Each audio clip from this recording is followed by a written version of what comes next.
到底是要空腹吃水果，还是吃饱饭后吃水果？这个柯文哲医师还是台北市长很有名的医师，怎么劝人家叫人家空腹吃水果，尤其是苹果。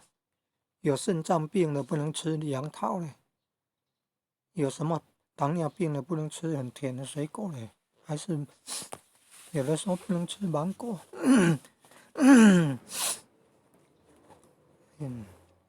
有的时候空腹吃苹果还吃到肠胃病呢，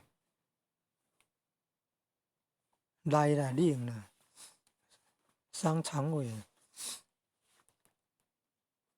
水果属于寒性的呢，你看那个孕妇啊，生产过后连水果都不能吃哎，寒性的很寒的，寒的可能伤了肠胃啊。生孩子后大伤元气，可能受不了这个虚寒的东西啊。水果算冰寒冷啊，没有冰也是寒冷的、寒凉的东西啊。所以有没有定论呢？